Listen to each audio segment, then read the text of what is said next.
I wrote myself 11 characters, and I did one of them a few months ago that Constance must have enjoyed because she wanted me to come back and do something else. So here's another character from that little show. Let me blow my nose before I start.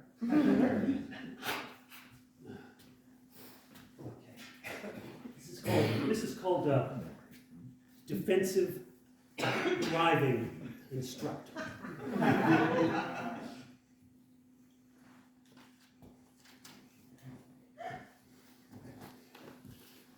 The average weight of a motor vehicle is approximately 2,000 pounds. It is capable of speeds in excess of 120 miles per hour. That means when you step behind the wheel of your vehicle, you are technically inside of a what? A 2,000-pound bullet! I'm not your arresting officer. I don't know what your ticket was for. I don't even know if you're guilty or innocent. I don't care. I'm here to teach you defensive driving techniques and maybe save you a little money on your insurance. I'm the good guy. I'm your hero. You're going to be getting a crash course in defensive driving. Now, when I use the term crash course, I'm making a pun. Let me throw a little hypothetical situation at you. A driver, you're driving behind a truck driver, a slow-moving truck on a two-lane highway in a passing zone. You see the truck driver wave you ahead. Do you change lanes to pass or remain behind the truck? Anybody? Well, here's why I surprise you. Because this hypothetical situation is based on a true story, which makes it a what? True story. A realistic situation. The driver in question saw the trucker motion him ahead and change lanes to pass. But if he'd looked closer, he would have seen that the truck driver was actually swatting at a hornet that had got inside the cab of the truck. The driver changed lanes to pass and found himself in a head-on collision. Both those drivers suffered severe head injuries and lacerations about the neck and torso, and consequently were dead. Now, what do we learn from this?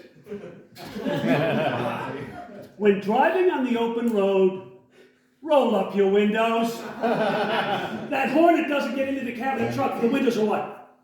Closed. Now I can sense there's a few people out here that think they've got it all figured out. You're pretty sure there's nothing I can say that you haven't heard already. You're telling yourself, why do we got to listen to him? He works here in this dump 5 days a week. Me? I'm here for 4 hours and I'm out of here. Besides, I probably make more money in 1 month than this guy could pull down in a year. So why go and listen to him? Well, listen to this. I don't care if you're driving a Lexus or a Yugo. When you're in this room, you're in my kingdom. Which means that I'm what? The king. You all took a little side trip to Stupidville, and that means that I'm resident genius.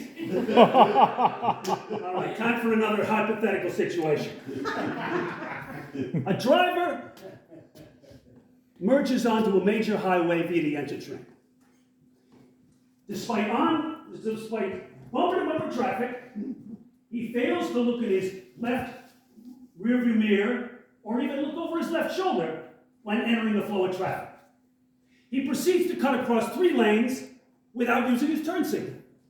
He then accelerates to 75 miles an hour and jumps over the median and now is driving the wrong way on a 4-lane highway. At no time does he employ his hazard lights or his horn to warn oncoming traffic. My question is this. How many violations did this driver commit during his 5-minute joyride? 5. The answer is none. You see, this hypothetical situation took place 20 years in the future. Which makes it what? Science fiction.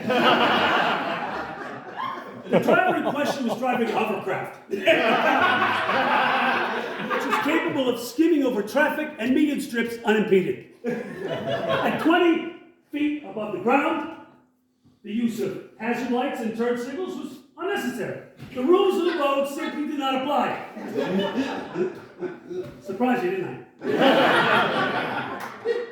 That's why I'm up here and you're out there with your jaws in your laps. Defensive driving is full of surprises. And believe me, when you're making your life's work, there's never a dull moment. Now I look in here, I see we got a very well-dressed crowd out here tonight. But I'll tell you this, I guarantee you that if you ignore the precepts you're learning here tonight, you won't be dressed in Armani. You'll be wearing a what? Prison suit. A body bag! All right, enjoy your break. We'll be back at 5.